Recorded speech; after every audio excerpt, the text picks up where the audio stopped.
Hi guys, welcome back to our channel. Guys, మన ఛానల్లో cricket సంబంధించిన ప్రతి చిన్న అప్డేట్ మన ఛానల్లో రెగ్యులర్గా వస్తుంటాయి. ఇంకా మన ఛానల్ని సబ్స్క్రైబ్ చేసుకుంటే గైస్ వెంటనే సబ్స్క్రైబ్ చేసుకోండి అండ్ పక్కన బెల్ని యాక్టివేట్ చేసుకోండి. అండ్ అదే ఇంకా మన వీడియో లైక్ చెప్తే గైస్ వెంటనే లైక్ చేసి మన వీడియోలోకి తింటాం. గైస్ తప్పకుండా లైక్ చేయండి. లైక్ చేస్తే మన వీడియో మనకి ఫాస్ట్ రీచ్ అవుతుంది. ఇక India versus south Africa second ODI match. ఇక ఈ మ్యాచ్ వచ్చేసి 3 డిసెంబర్ నాడైతే జరగబోతుంది రాయ్పూర్లో. గైస్, ఇక మరి ఈ మ్యాచ్ కి మన టీంలో ఏమైనా మార్పు ఉన్నాయా అనేది మనం ఈ వీడియోలో అయితే చూద్దాం. గైస్ తప్పకుండా చివరకు చూస్తేనే మీకు క్లారిటీ అయితే అర్థమవుతుంది. ఏదైనా ఉంటే ఖచ్చితంగా మీ యొక్క ఒపీనియన్ కింద కామెంట్స్ అయితే మెన్షన్ చేయండి. ఇక అక్కడ మనం మెయిన్గా చూసుకుంటే వాషింగ్టన్ సుందర్ పొజిషన్ వచ్చేసి మనకు కొంచెం ట్రికీగా కనబడుతుంది. ఎందుకంటే అతను ఎన్ని ఓవర్లు వేసిండు, జస్ట్ 3 ఓవర్లు మాత్రం వేసిండు. దాంట్లో కూడా ఓవర్కి 6 అయితే ఇచ్చిండు. ఇక బ్యాటింగ్లో చూసుకుంటే నెంబర్ 5 ఇచ్చిండు. 19 బాల్లో 13 అయితే కొట్టిండు, ఒక 6 కొట్టిండు. అసలుకే ఇతనికి కనెక్ట్ అవ్వడం లేదు బాల్స్ అనేది. సో చాలా ప్రెజర్కి అయితే వెళ్ళిండు. బాట్మెన్ బౌలింగ్లో అవుట్ అయిందని చెప్పుకోవచ్చు.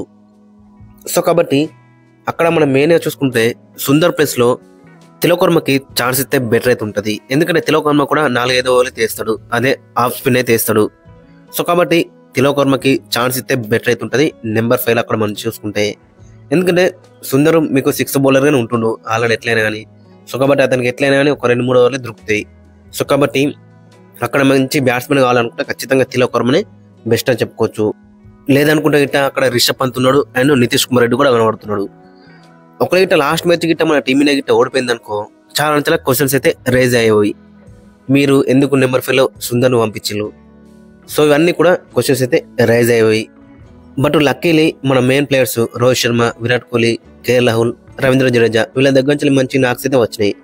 సో మ్యాచ్ అయితే గెలిచింది. ఆల్మోస్ట్ 350 అయితే కొట్టిల్లు మనోళ్ళు. సో దట్స్ వై మ్యాచ్ అయితే గెలిచిల్లు అని చెప్పుకోవచ్చు మనోళ్ళు.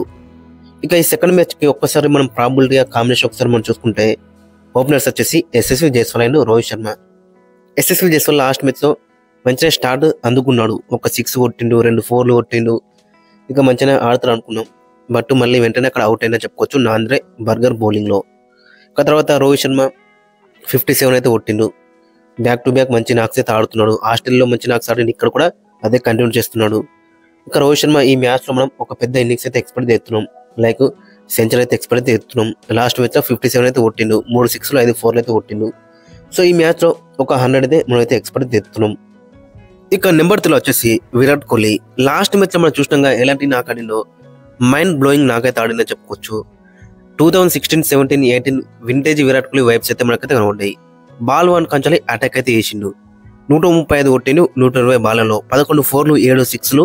సో చాలా బెటర్ ఇన్నింగ్స్ అయితే కనబడ్డది. ఈ మ్యాచ్లో కూడా ఒక సెంచరీ కొట్టిననుకో మరొక సెంచరీ. ఇక విరాట్ కోహ్లీకి తిరిగే ఉండదు. అక్కడ బీసీఐ వాళ్ళు వచ్చి టెస్ట్లో కూడా రిటైర్మెంట్ తీసుకో అని చెప్తారు. సో అలాంటి నాకైతే ఆడినని చెప్పుకోవచ్చు లాస్ట్ మ్యాచ్లో. సో హోప్ ఈ మ్యాచ్ కూడా అదే కంటిన్యూ చేస్తే బెటర్ అయితే ఉంటుంది. ఇక నెంబర్ 4 వచ్చేసి రుతురాజ్ గైక్వాడ్. రుతురాజ్ గైక్వాడ్ లాస్ట్ మ్యాచ్లో కొంచెం డిసప్పాయింట్ చేసిండు. బట్ అక్కడ డివల్ బ్రేవిస్ మంచి క్యాచ్ అయితే అందుకున్నాడు. సో ఈ మ్యాచ్లో కూడా మరొక అవకాశం ఇచ్చే ఛాన్స్ అయితే ఎక్కువ కనబడుతుంది. హోప్ ఈ మ్యాచ్లో ఒక 50-60 రన్స్ అయితే ఎక్స్పెక్ట్ చేస్తున్నాం. మరి తన దగ్గర నుంచి ఏ విధంగా రన్స్ అనేది ఇంట్రెస్టింగ్ కనబడుతుంది.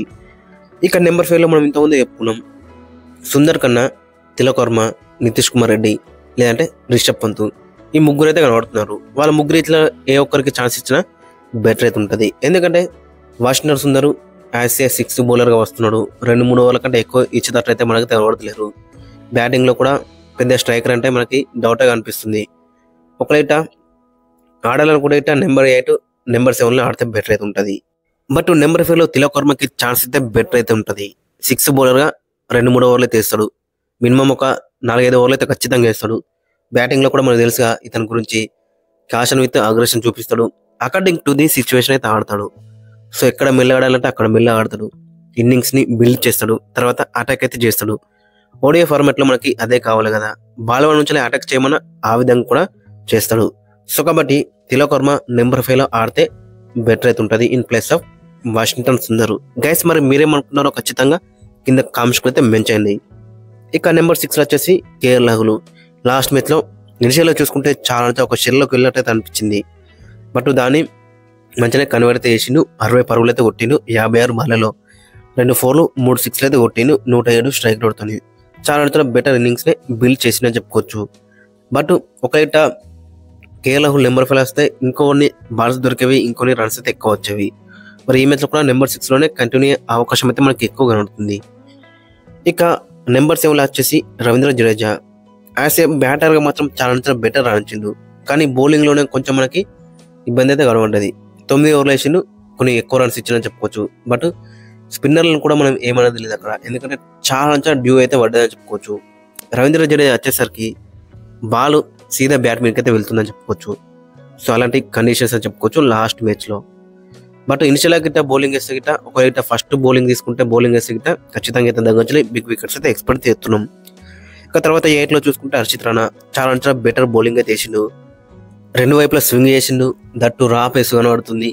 కన్సిస్టెంట్గా 140స్లోనే వేసిందని చెప్పుకోవచ్చు. అండ్ క్విక్ బౌన్సర్స్ కూడా మనకైతే కనబడ్డాయి. సో ఈ మ్యాచ్ కూడా అదే కంటిన్యూ చేస్తే బెటర్ అయితే ఉంటుంది. ఇక తర్వాత చూసుకుంటే కుల్దీప్ యాదవ్ కూడా లాస్ట్ మ్యాచ్ మనం చూసినాక 4 వికెట్లే తీసుకున్నాడు. కొన్ని రన్స్ ఇచ్చినప్పుడు కూడా కుల్దీప్ యాదవ్ వేసే వికెట్ టేకింగ్ బౌలర్ అని చెప్పుకోవచ్చు. ఆ మిడిల్ ఓవర్స్లో ఏదైనా చిన్న పార్ట్నర్షిప్ వెళ్ళే కానీ కుల్దీప్ యాదవ్ వచ్చి ఆ పార్ట్నర్షిప్ని బ్రేక్ అయితే చేస్తాడు. లాస్ట్ మ్యాచ్లో అదే జరిగిందని చెప్పుకోవచ్చు. అక్కడ మార్క్ ఆండర్సన్ అండ్ బ్రిడ్జ్కే వికెట్ అనేది మనకి చాలా ఇంపార్టెంట్. సో అక్కడ 2 వికెట్లే తీసిండు. ఆ తర్వాత చూసుకుంటే హర్షదీప్ సింగ్ ఇనిషియల్గా చాలా కొన్ని రన్స్ వెళ్ళినా కానీ ఒక క్రూషల్ వికెట్ తీసిండు, మార్కం ఉంది. అండ్ లాస్ట్లో కూడా ఒక వికెట్ తీసిండు. ఇక తర్వాత చూసుకుంటే ప్రసిద్ధి కృష్ణ కొన్ని ఎక్కువ రన్స్ ఇచ్చినప్పుడు కూడా అతను కూడా సెకండ్ స్పెల్లో మంచి కంబ్యాక్ అయితే వేసిండు, ఒక మిడిల్ ఓవర్ వేసిండు. 6.5 ఎకనమీతో ఒక వికెట్ తీసుకున్నాడు. సో ఓవరాల్ చూసుకుంటే మన బౌలింగ్ యూనిట్ వచ్చేసి చాలా బెటర్ నడిచిందని చెప్పుకోవచ్చు. ఇక ఫైనల్గా ఒకసారి మనం ప్లేయింగ్లో అక్కడ చూసుకుంటే రోహిత్ శర్మ ఎస్ఎస్సి జైస్లో ఓపెనింగ్లో బరిలోకి దిద్దారు. నెంబర్ 3లో విరాట్ కోహ్లీ, నెంబర్ 4లో రుతురాజ్ గైక్వాడ్, నెంబర్ 5లో తిలక్ వర్మ, వాషింగ్టన్ సుందర్, నెంబర్ 6లో కేఎల్ రాహుల్, నెంబర్ 7లో రవీంద్ర జడేజా, నెంబర్ 8లో హర్షిత్ రాణా, నెంబర్ 9లో కుల్దీప్ యాదవ్, నెంబర్ 10లో హర్షదీప్ సింగ్, నెంబర్ 11లో ప్రసిద్ధి కృష్ణ. గైస్ ఓవరాల్ చూసుకుంటే వాషింగ్టన్ సుందర్ ప్లేస్లో తిలక్ వర్మకి ఛాన్స్ అయితే బెటర్ అయితే ఉంటుంది. లేదనుకుంటే ఇట నితీష్ కుమార్ రెడ్డి రిషబ్ పంత్ కూడా మనకైతే కనబడుతున్నారు. సో ఓవరాల్ చూసుకుంటే గైస్ ఇది. అండ్ మీ యొక్క ఒపీనియన్ అయితే కింద కామెంట్స్ అయితే మెన్షన్ చేయండి. అండ్ మీ యొక్క ప్లేయింగ్ లైన్ కూడా కింద కామెంట్స్ అయితే మెన్షన్ చేయండి.